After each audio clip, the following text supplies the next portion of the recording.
Hey guys, and welcome back to my channel. So if you hear any background noise, it's because I'm filming at a different time because I had a final paper due and it's later than usual, so I guess my neighbors are having a fucking party or something. Hopefully you can't hear what I'm hearing. I'm gonna try and set aside the fact that I've had a shitty fucking day and talk about this with as open a mind as possible. When I get to what I'm talking about, you'll see why it's gonna be hard. So, ask your baby's consent before changing diapers, says sexual consent expert. Hello, darkness, my old friend. A sex education expert has sparked debate on sexual consent after she argued that parents should ask children for permission before changing their diapers. Carsons, who works for an organization which teaches children about consent, appeared on Australia's ABC News network to comment on Saxon Mullins, whose rape case sparked a national debate on sexual consent laws. Carsons argued that parents should teach their children about consent as early as possible. So, up until this point, I agree. You should teach your children about consent as soon as possible. And when I say as soon as possible, I mean as soon as they can actually grasp what you're talking about. So I'm really bad with ages of children in terms of like when they start speaking and understanding things. But I'm thinking along the lines of, hey, if a grown man comes to talk to you and it's not your teacher at school asking you if you want to see candy in his van, don't go. Fucking hell. Mum, get home now, the kids are all dead. That kind of thing, when they understand these general concepts. However, listen to this. We work with parents from birth just about how to set up a culture of consent. A culture of consent, guys. I'm going to change your nappy now. Is that okay? Of course the baby's not going to respond, yes, mum. That's awesome. I'd love to have my nappy changed. But if you leave a space and wait for body language and make eye contact, then you're letting that child know that their response matters. If a child is not developed enough to understand what you are asking them and why it's important, why would they value the fact that you're waiting for a response and that their response matters? That doesn't make sense to me, you know? I just don't understand how those two can go together. They seem pretty mutually exclusive, right? Because if your kid can't say yes or no, how is your kid gonna understand the implications of you even asking for consent? Is it just my brain that's fried because of finals, or are we going batshit fucking crazy? Because to me, no, okay? No, this is no. However, I do like the idea of teaching as soon as possible, but again, when we choose to teach children things is an important thing. If you choose to teach them when they can actually understand, it'll probably be a lot more helpful than you just being like, hey, you have shit all over yourself, can I change you? What if the kid says no? Then you're violating them by changing their nappy? Like, what if the first word they learn to say is no? Then what? They're just gonna get all the infections in the world? Like, what are you gonna do? My disappointment is disappointed. I was raised from the dead, but I'm still dead inside. Why do these news happen? Why is this in the news? Why do people say certain things?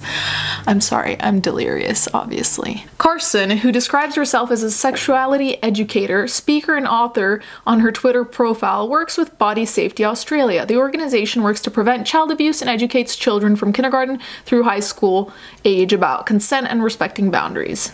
In empowering children with their rights while educating families and professionals, the burden of responsibility is placed squarely on adults to protect children. I agree with the empowerment of their rights, but children need to understand what empowerment even is about and what rights are about and what consent is about. When they're babies, you asking them that won't do much. Following the interview, Carsons hit back at critics on Facebook. Sadly, some people have chosen to ridicule me. Oh no, pink hair, must be a lesbian. And the notion of giving infants bodily autonomy, poo in their nappies, har har, am I right? She wrote. So first of all, I don't think that she should be mocked because of her appearance. I've always thought that that was such a silly thing to do, and it doesn't help your argument to make fun of someone. If anything, it just makes you seem like a douche and people are less likely to listen to you. And seriously, like, I don't want to be bitch, but she's like the fuggliest girl I've ever met in my life. However, I think that the problem is how this idea was brought forth to the public. I think there needs to be a kind of wording for people to be open-minded to understand. To be like, oh yeah, your babies need to consent.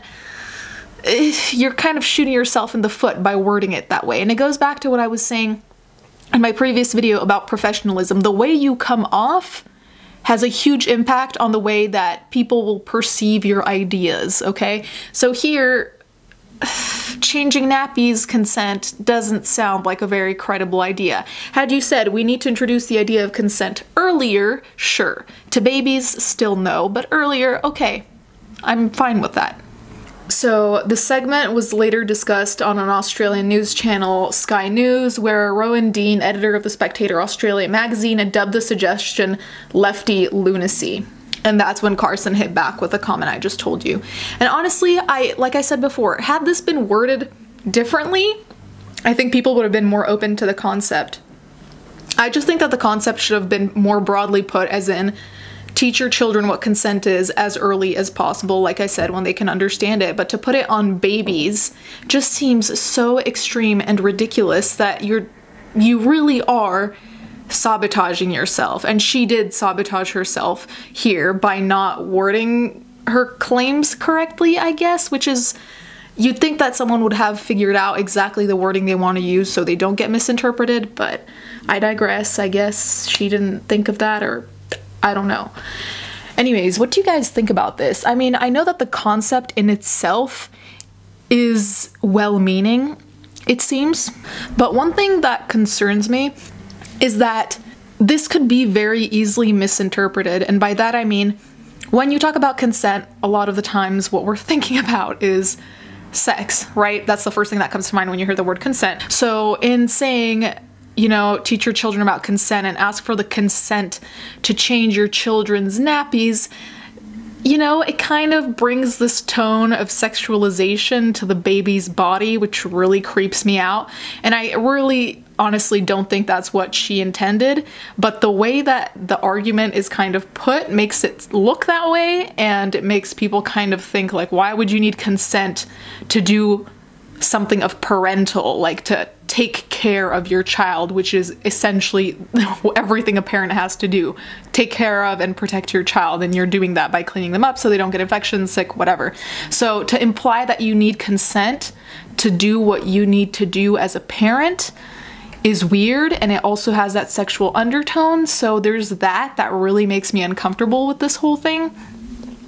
But again, I understand the intentions. I'm sorry if I was super redundant here, but like I said, I'm really fucking tired. So let me know what you guys think, because I know that this is quite controversial. Like, I was reading the comments and most people in the comments were saying this is the stupidest thing ever. And I saw in some other articles that they had even attached tweets from Lacey Green. So I don't know. Let me know what you guys think. Thank you guys so much for watching. Thank you to my patrons as always, and let's get straight into the fan art.